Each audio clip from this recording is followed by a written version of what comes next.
প্ৰিয় শিক্ষাৰ্থীসকল, কৃষ্ণকান্ত সন্দিকৈ ৰাজ্যিক মুক্ত বিশ্ববিদ্যালয়ৰ বিদ্যায়তনিক দৃশ্য শ্ৰাব্য অনুষ্ঠানটিলৈ আপোনালোকক স্বাগতম জনাইছো। স্বয়ং প্ৰভা DTH চেনেল 20ৰ যোগেদি শিক্ষাৰ্থীসকলৰ অধ্যয়ন কাৰ্য অধিক মনোগ্ৰাহী আৰু ফলপ্ৰসূ হোৱালৈ লক্ষ্য ৰাখি বিভিন্ন বিষয় সামৰি আমাৰ এই বিদ্যায়তনিক অনুষ্ঠানটি সজোৱা হৈছে। আহকচোন প্ৰিয় দৰ্শকসকল, আমাৰ আজিৰ খণ্ডটিৰ মাজলৈ আগবাঢ়ো।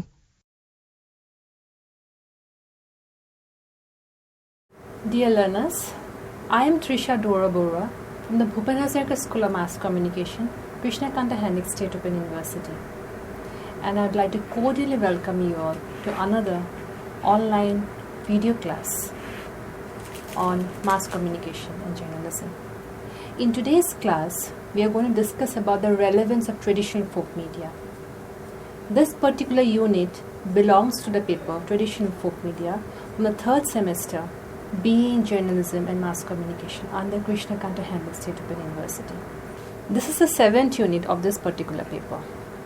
In this unit, we are going to talk about and discuss about the traditional folk forms in rural India, its impact on rural development, and its different uses in different fields of life. Why we are concentrating on rural development is that yes, urban areas or semi-urban areas, the development is almost there, it is to full potential. It's only in the rural areas that there's still more work is left to be done. And what the government is doing is that it's not only making use of different, mass media forms, maybe folk media forms, it may be different print media forms, it may be electronic media, online media, but the government of different organizations or different agencies are trying to make best use of the traditional folk media forms, because these folk media forms are deeply rooted in the society, and they have been there since past last 30-40 decades. People have been seeing that. People have actually grown up listening to different religious discourses. People have actually grown up watching puppetry. People have grown up watching the different folk theatre forms or the folk songs or the folk dance forms. That is why the government or the different organizations of the government, different units of the government, they have been making a very good use, or they have been using the different folk media forms to its full potential, so that the people can actually be able to relate to the issues or the concerns which these different folk forms are trying to portray, and thereby its impact is very immense, as we know. Let's try to understand what impact has been giving on, or what impact can actually be seen in rural, as far as rural development is concerned. Let's try to understand with the help of a few examples. Of course, when we talk about the third world countries, the main concerns relates to urbanization, industrialization, as well as the capital growth, and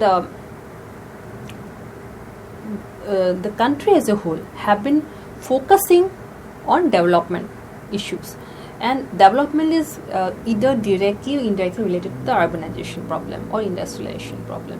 So that can be fully achieved only the people make best use of the available resources at hand, and those resources can actually be put forward in front of the people, can be portrayed to the general public through such traditional folk media forms. And traditional media, it actually feels that vacuum by representing the everyday culture and rituals, which addressing the issues and concerns of the community and educating the non-literate groups. Okay. So, as I've already said, how over the last couple of decades, folk media have been used on a wide scale. It's not only about this particular country of India, but worldwide.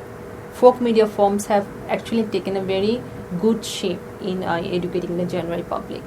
Way back in 1972, UNESCO, they have actually organized a series of meetings in London on making the best use of integrated use of folk media and mass media in a family planning program. And the success of this program resulted in a number of seminars. So from that 1972, from the particular meetings, the series of meetings, it has actually spread that there were other seminars were conducted, there were different workshops were conducted around the world to mainly focus on how people can actually make the best use of different folk media forms. not only for family planning programs, but from other socially relevant issues as well.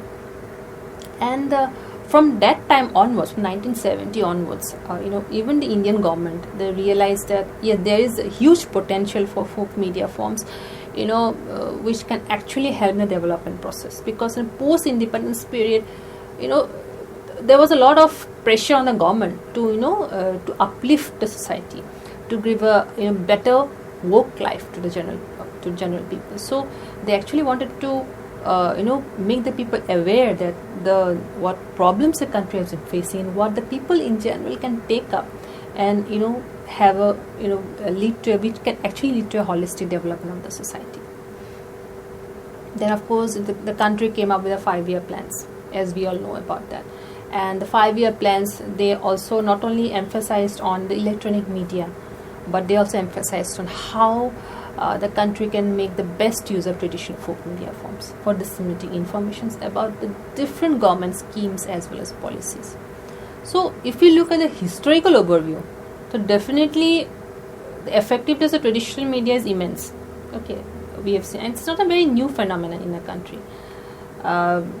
Even in the 1940s, even in the pre-independence period also, we have the IPTA group, that is the Indian People's Theatre Association, and this particular group, more specifically in Bengal, in Gujarat, in Maharashtra, in Andhra Pradesh, they have carried out immense campaigns, to popularize, the different issues, which might actually bring about to raise the consciousness of the people, to bring about a social awareness as well as to change the political image of the country.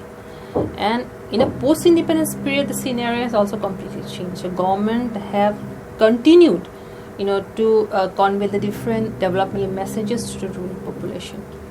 And even long time back, Jawaharlal Nehru has himself said that I'm greatly interested in the development of a people's theatre in India. I think there is a great room for it, provided it is based on the people and their traditions. Otherwise, it is likely to function in the air. It is a people's approach. Nevertheless, I think an effort should be made in the direction. So this particular quotation has been taken from the IPTA bulletin, which they have published in 1943. And here, Jawaharlal Nehru has himself categorically he said that he himself is very much interested, because he was always very much focused on developing the country. Because in a pre-independence period, there was a lot of underdevelopment taking place under the erstwhile British government. So in the post independence period, a lot of emphasis was given how the resources can be properly developed, and what mediums or what tools can be actually used, what communication tools can be used to actually reach out to the people, to reach out to the common masses, so they will be able to understand the entire concept of development from their own different perspective. And it's not only about the IPTA group doing their bits, or it's not only about the different meetings or seminars are being held or propagated by the government. There were other NGOs who have also played a very crucial role in the success of the this use of the different traditional media folk forms for development purposes. And if you look at the if you look at the history of the country, you'll actually find that different folk songs, they were actually used for the success of the Chipko movement and Epikov movement. Okay, now we are very much aware what the Chipko movement is all about, where the village women, they go and they grab the trees. They don't want the trees to be cut down. And that is basically from the environmental point of view. And even the folk art forms were used for different environmental purposes in most specifically South India. As you remember, the Save the Western Ghats campaign was there, where the people came together to save the Western Ghats, because Western Ghats it has a huge flora as well as fauna. Okay, but because of urbanization, because of development, people were cutting down the trees, people were destroying the entire environment as a whole. So there was a lot of campaigns, there was a lot of movements, there was a lot of a kind of it stirred the conscience of the people to actually, to save such kind of the environmental places from degradation. And even the McBride Commission, we are very much aware of the McBride Commission. It also has recognized the importance of traditional media as far as the development process is concerned. Okay, and of course, it's not only the rural areas, even the urban areas, the impact is very much seen or very much felt. And they are the most appropriate channels to change the attitude, because however hard we try to educate the people, we might give big lectures on environmental protection, we might try to talk about what actually can be achieved to bring about a holistic development in society. We might talk about bringing about a societal development, we might talk about bringing about a political, economic development, but nothing will materialize if the people won't be able to take in the knowledge that has been given to them. So what exactly counts? The behavior, the attitude, as well as the outlook of the people. There has to be some kind of change in the behavior. Without bringing about a change, you can't expect the people, to take in the information that's been given, and they'll work at the grassroots level. They try working in there. Some might be interested, no doubt, but some might just let it go. So what can be done?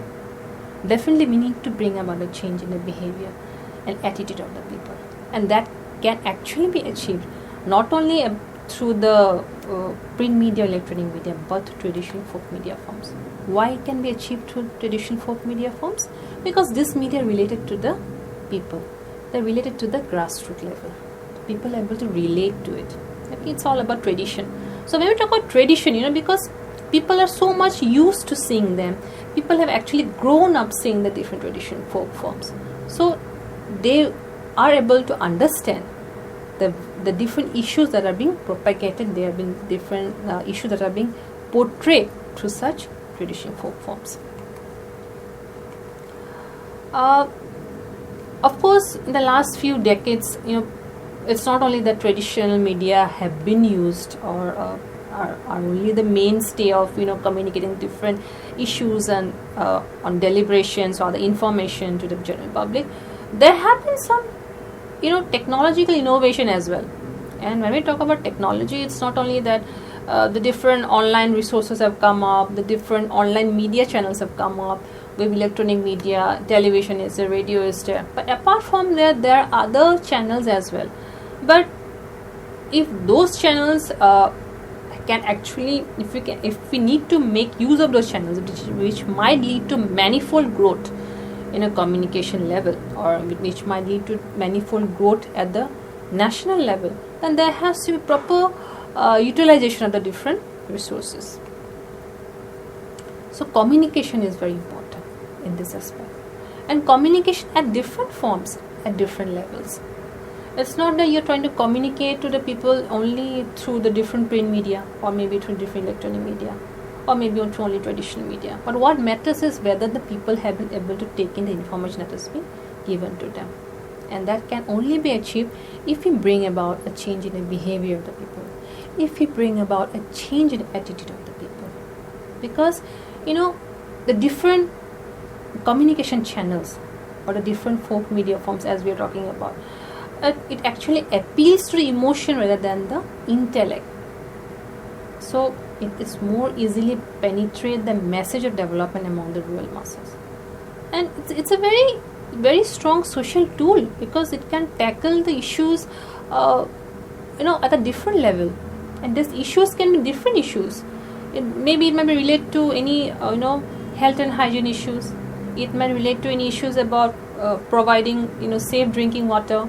It might lead to any issues about skill development, or it might lead to issues about changing the village structures, changing the values, and so on and so forth. And now when we talk about different uses, so far we have tried to understand the different types of traditional folk media forms in rural India, and of course we've tried to understand how folk media can extensively be used for rural development. And it's not only about rural development. Traditional folk media has also been used in different fields of life. Okay, because they're so indigenous in nature, the indigenous channels of communication, and so they've survived and flourished over so many decades. So of course the content might change, like what might the contents, for instance, like 30-40 years back, the contents of different folk forms might have been about rural development, it might be about family planning and those issues. But cut back to post like 30-40 years later, the contents might not be the same. In the present context, the different issues might be about technology. The issues may be about digital learning. The issues may be about bringing about holistic development. So the channels will be same, but the contents might differ, or the different issues in which about which the traditional folk media forms will try to portray, will try to disseminate, might be different.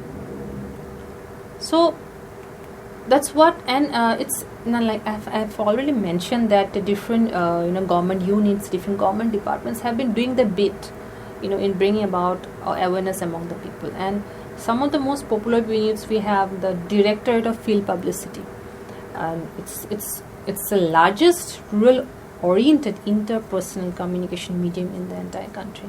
And DFP, which is the Director of Field Publicity, is basically engaged in the task of publicizing the different programs and policies of the government, because it has more than 200 plus field publicity units. It tries to publicize the different government machineries, tries to publish the different government campaigns, through different public meetings, through seminars, to exhibitions and other live programs. Of course, we have the Song and Drama Division as well. And the Song and Drama Division is another important, it's an independent media unit of the Ministry of Information Broadcasting, Government of India. And this particular unit, it tries to promote the resourceful live media, most particularly the various folk forms of the country. And Song and Drama Division also, it tries to make use of different traditional performing arts like drama, folk and traditional plays, folk recitals, dance, drama and puppet shows, and so on and so forth. So far we have seen how the different government departments, how the different NGOs, how the different social action groups, they have been using, or they have been making use of different traditional media for communicating the different development issues to the local masses. Okay, it's like different parts of the country. It's not only about South India. It's not only about North India. Even the eastern part of India and the western part of India. Okay, so the different each region has their own distinctive performing art forms. Each region have their own distinctive folk songs. They have their own narrative forms. They have their own religious discourses. So these different forms or different categories of traditional folk media, they combine together to bring out the best within themselves. Okay, because at the end of the day, we want the people to change. If we actually want to bring about a behavior change, if we actually want to bring about a social and behavior change communication, we need the people to actively participate in the development process as well. It's not that the government functionaries or government, the people associated with the different government departments have been doing or trying to convey the different issues to the people, and the people are just being mute spectators to that. That will actually not bring about development. It should be created in such a way that people can actually participate in the development process. So participation is a key towards bringing about completely societal development of society. Okay. So with this, we come to the end of our today's class, and so far we have tried to understand the traditional folk forms in rural India. We also try to understand the impact folk forms, the different traditional folk forms have on rural development. We also try to understand how the different government departments, the different NGOs, the different social action groups, they have been making use of different folk media forms for bringing about a development in other areas as well. So with this, we have come to the end of our today's class, and for any other detailed information, you can refer to your own study material. We have enlisted a list of other books are there. There are other references books are there. You can even refer to other important online resources which you can type in Google, and you can just get access to that. So, and With this, we've come to the end of today's discussion. Thank you so much. ইমান সময় আমি স্বয়ংপ্ৰভা DTH channel 20 যোগে সম্প্ৰচাৰিত কৃষ্ণকান্ত সন্দিকৈ ৰাজ্যিক মুক্ত বিশ্ববিদ্যালয়ৰ বিদ্যায়তনিক অনুষ্ঠানটিৰ আজিৰ খণ্ডটি উপভোগ কৰিলো। এই বিদ্যায়তনিক অনুষ্ঠানটিৰ জৰিয়তে শিক্ষাৰ্থীসকল নিশ্চয়কৈ ভালেখিনি উপকৃত হৈছে। পুনৰ আন এটি বিষয় লৈ আমি আপোনালোকৰ মাজলৈ আহিম। নমস্কাৰ।